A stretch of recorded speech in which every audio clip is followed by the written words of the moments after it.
Ladies and gentlemen, boys and girls, readers, bleeders and insurgent leaders, welcome along to the Joe Spivey YouTube channel where we discuss books and little else. And holy golly gosh, it's the sad paintings of Hieronymus Bosch. Welcome along to my finest books of the year, folks, or the video at least showcasing some of the finest books that I read in 2024. The books which either I regarded as objectively magnificent, or the ones which affected me the most, and we'll analyse that differentiation and that delineation in due course. But I've got an awful lot to show you today, or quite a few books to show you today, from classics to 20th century fiction to, indeed, heaven forbid, some non-fiction. I'm not going to devote the entirety of this video to the study and encomium of classics, but it is mainly classics. So yes, let's get on. First of all, can we have just a small word for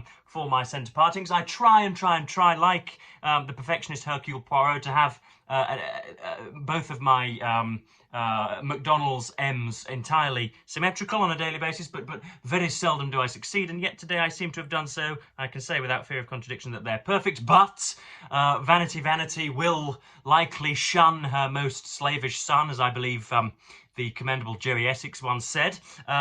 So let's not dwell on it too much. But usually I undergo some sort of what should we say, some follicular stroke whereby one side veers to the left or to the right. But that is not happening today. But let's stop looking at ourselves, Joseph. And it's worth pointing out before we do get on that that many of my fellow booktubers like to infuse these videos with a sort of a great scholastic zeal, which really they do not warrant. You can imagine them all sitting before their screens, analysing their year's reading perfectly. I do not have an armada of statistics. I do not have any of those presentiments. I just have a few books for your delectation and to show you. We do not really analyse books like that. As I say, I don't have an armada of facts, and indeed, I've just gone through some sort of literary bookish prowl along my shelves before we got going. So I do have 4 classics to show you.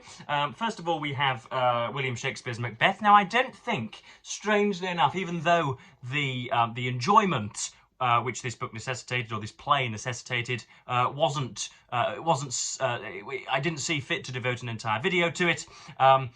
This was possibly the book which perhaps moved me the most, or at least had my pencil writhing with the utmost glee when I was annotating in the margin. So this was written in the what would have been the 17th century, will it not? The early 17th century, and of course was written by William Shakespeare / Edward de Vere, the person who is commonly referred to as William Shakespeare, but about whom we have very little information. But this is a spectacular tale of a king to be, or at least a gentleman who wants very much to usurp those in power, and who has a wife, a devilish wife, an initially devilish wife, who nudges him into such regicidal and such what would be the term? What is the term for the killing of a king? It's monocide. Could it be monocide? Anyway, she nudges him into that act, and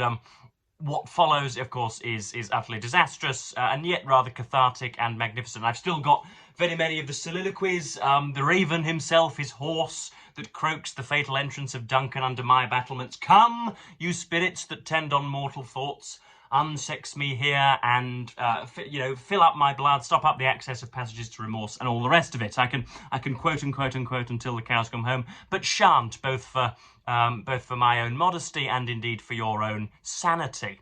But yes, this was very, very enjoyable indeed, and should be known by everybody. I don't very often offer moral impositions, or I don't try to curtail your readerly liberties, but I am going to do so this afternoon and say that you must, capital M, read this, otherwise you should be forever lesser as a human being. So that's Shakespeare's Macbeth. Next up we have Mark Twain's Innocents Abroad. Now, believe it or not, I had not read a single syllable of Twain's prose or anything, or I knew very, very little of him before embarking upon this. But this was absolutely extraordinary. I think I read this in the autumn. I picked this up from a second-hand bookstore in the the leafy environs of Derbyshire, where Grand Viceroy Spivey currently resides, and this was absolutely magnificent. This is a rollicking, roisterous satire of the travel books of the day, which were rather stately and rather straight-laced and therefore rather dull.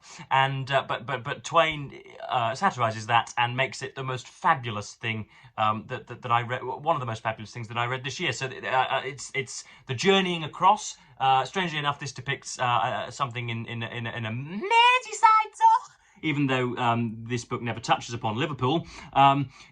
This is a book chronicling Twain and possibly a dozen other Americans, skanky Americans, journeying across to Europe and then indeed into the Abrahamic fatherlands, shall we say, or the motherlands? I'm not sure. The deserts where Jesus Christ was said to perform many a miracle, but going through France and going through Italy and going through bits of Spain maybe and Turkey, absolutely magnificent. You have rip-roaring descriptions and you have very many of his own prejudices and indeed just common notions upended, much of his received wisdom upended. There's a very, very famous section where he's getting himself sheared at a barber's and finds the contrary to much of the advertising put abroad, finds the experience to be the opposite, the diametric opposite of relaxing and altogether discomforting. So yes, that's Twain's Innocents Abroad. Longer than it looks, folks. This is perhaps 600-700 pages of small type, but it carries it along. It carries itself along and carries you along with it. It is openly magnificent, and so you must get to it. Next up, we have another new favourite. We have something which I read even more recently. This is Walter Scott's Waverley, which charts again the sort of the how a gentleman by the name of Edward Waverley sort of sleepwalks into rebellion. He goes off to join the army in and around sort of what would be, I think, modern day Berwick, or in and around the northeast and up towards Dundee, and through his father's past contacts happens to just, as I say, sleepwalk, or to amiably wander into the hands of some of the most ardent of individuals who will challenge the new English rule and will seek to Jacobitically that's a decent word for those of you playing Joe Spivey Verbal Bingo. Jacobitically is worth 9 points this afternoon. These people who seek to Jacobitically reinstall I think probably a cousin or descendant of the Jameses and the Charleses. And this is absolutely excellent. You do not need, as I'm sure I've just demonstrated through my astounding ignorance, you do not need prior knowledge of these events to enjoy it. It's absolutely magnificent. Of course, there are one or two love stories woven in. And yes, Scott is a new favourite of mine, and I shall be picking up Ivanhoe and indeed some of the poetry which came before this, safe in the knowledge that I shall enjoy probably about half of it. So that's Walter Scott's Waverley. Again, this could well pose a threat to some of your comforts and some of your safeties, and you know might well simmer on your shelves for quite some time, but I would compel you to read it. Next up, we have George Eliot's Middlemarch. I read this in 2023, and I read it again in 2024, so as to help me with an essay, which I then submitted to a body in America, and I'm still waiting for a response on that. But I'm sure there will be.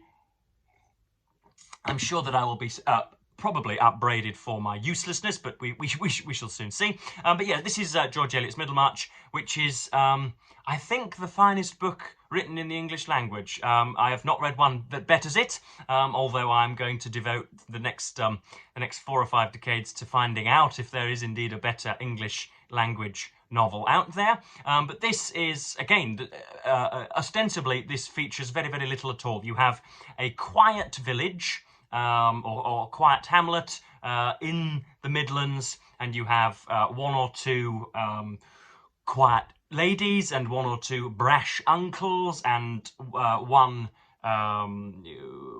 strange doctor, and you have one aging, greying academic. You have, and yet George Eliot manages to just enliven that scenario with her, what I call her deistic power. She has the power of a deity. She knows exactly what every one of her characters wants and will do, and has everything planned out gorgeously, and it all is openly magnificent. It's absolutely fantastic. She is herself a god, and as a result, George Eliot is probably my favourite writer. If heaven forbid that very singular scenario should befall me, whereby I happen to just be on a desert island with only one book, it would certainly be George Eliot's Middlemarch. What's that quotation that I always bring up? I promise I haven't revised this beforehand, and probably should have done, because I'm going to fail to reiterate it now. The remote worship of a woman throned out of reach plays a great part in many men's lives, but in most cases the worshipper longs for a kind of queenly recognition, an approving sign by which his soul's sovereign may cheer him without descending from her higher place. And that is an example of somebody who was writing 150 years since this ridiculous blighter was even thought of, when I was just the badinage of my father across the table from my mother, when I was you know, when I was not thought of. 150 years since I was thought of. Here is somebody writing and is collaring me 150 years later, through her power and through her what is, with George Eliot, it seems a sort of a potent verisimilitude. Not only is the writing, not only does it capture you, but it speaks to an inner truth. Here is something that I have thought for 5 and 10 years, or here is something that I have discovered, and here it is, remapped for me. That's what Hector says in Alan Bennett's The History Boys, and it shines true. Here is somebody that has opened up a world for me. So yes, I would, again, it's going to intimidate you because it's 800 closely typed pages, but it is worth every sigh, folks. It really is. Next up we have 3 works of fiction, I'm going to call them, that are not classics but will soon be. First up we have P.G. Woodhouse's The Code of the Woosters, and I did finish this and really enjoyed this, but this is the one I probably enjoyed the least, but it was the only one of Woodhouse's works that I could lay a hand to. You can see that this has been saturated by, I think, my own wrongdoing. I think this was flooded in my rucksack on the journey back from a Derbyshire trip to see the Grand Viceroy. But yeah, it's more Woodhouse as a whole. I think it was perhaps maybe late December of 23 or maybe early 24 when I was first introduced to Woodhouse. But the jollity and indeed the sort of I think what I called a sort of effortfully ordered farce that is a Woodhouse novel was first introduced to me early this year, and it's utterly fantastic, quintessentially British, so British that it would bend Mr. Churchill over backwards. It is they are absolutely fantastic. They are snappy, tetchy, and yet mellifluous, extraordinarily funny. And also writ through with classical and sort of Renaissance allusions, very elusive, and they are absolutely excellent. I think it doesn't say it on the back here, but I think I'm just going to prove that it doesn't say it on the back there, so that many of you don't think that I'm just reading it out. But I think it was Evelyn Waugh that said to criticise Woodhouse would be like taking a chainsaw to a souffle or something. Yeah. In other words, his work is so ethereal that it would be harsh to critique it. And as a book reviewer, that should be antithetical to the process, and yet isn't. So yes, P.G. Woodhouse, Code of the Woosters, and anything else you can get your hands on, anything set at Blandings. Next up, I have to include these two. They come as a pair, I think. We have Martin Amos's Money, and we have Martin Amos's Inside Story. Now, I'm not going to bore any erstwhile long-time viewer of the Joe Spivey YouTube channel with a peroration on Martin Amos, but without him, I would not be sat here chuntering from a sedentary position today. So it's worth re-honouring the now deceased writer. But we have his novel Money, which is his most famous work, and the one I think which rewards the sacrifice of readers, and one which is usually the largest piece of bait for somebody who has not read his novels. And you can see the discrepancy between the title of the novel and indeed the superabundance of his name, which goes to show that his reputation was it predominated over the quality of the work, I think we'll say. But this is his 80s work on a critique of this is what's said anyway. This is a critique of commercialism and of sleaze and of the ubiquitization of pornography, and indeed the kind of the coating of corn chips on the chests of every unemployed man. It really is a damning indictment of late-stage capitalism, but that's not what I came to it for, nor is it what I take from it when I read it. I've read this 2 or 3 times now, but the textual, granular magnificence of Martin Amis, he was certainly a very, very, very capable writer indeed. I don't think he was a very good storyteller, but he could certainly construct a sentence with the vehemence and the zeal and all of an almost strange, drunken nuance that few other writers have ever possessed. So yeah, Martin Amis's Money is fantastic. Next up we have Inside Story, which I think was the last work that ever appeared publicly by him. This came out in 2020, and there you have himself and Mr. Hitchens, who of course have both now sadly passed because of the glinting hyphens that they are holding in their hands, the cigarettes that are one at a time, taking 10 minutes from their lives. But this is his final. I'm going to call it a novel because that is, it's a titular novel at least. But it essentially takes its cue from an early relationship with a young woman, and then his relationship with Christopher Hitchens, a contrarian polemicist, and then with the, I think, much over-egged American writer Saul Bellow, and that's as I say, that's the cue taken for this novel. Apologies, folks, if I'm struggling to master the phraseology today. I don't know why it is, but I seem not to be able to put one verbal foot in front of the other, but there we are. So yeah, Martin Amis's Inside Story, absolutely beautiful, and I think if I can open my laptop in front of me here, I can reel off a paragraph from a particularly artful critic of this book. Much like its extended family, Inside Story is a dartingly indefinable blighter. It has all the descriptive idiosyncrasies, all the demotic humour, all the methodical command, all the aspersive abandonment of pre-packaged idioms, and all the lissom effortlessness that has enamoured and enraged readers since the 1970s. Something hitherto new to his readers will be the stooped valetudinarianism, his stalled rhythm and his embrace of infirmity. A slowing Amos greets us in his slippers. And you can see there with you have some of the analysis of Larkin's poetry, and indeed just a general slowness and a kindness and a comity which can only come with old age, when one sees the cliff, the mortal cliff approaching. So yeah, absolutely excellent, and something I recommend to you all again. And then last but not least, we have 3 non-fiction works, the first of which is Orwell's authorised biography by Michael Sheldon. Now,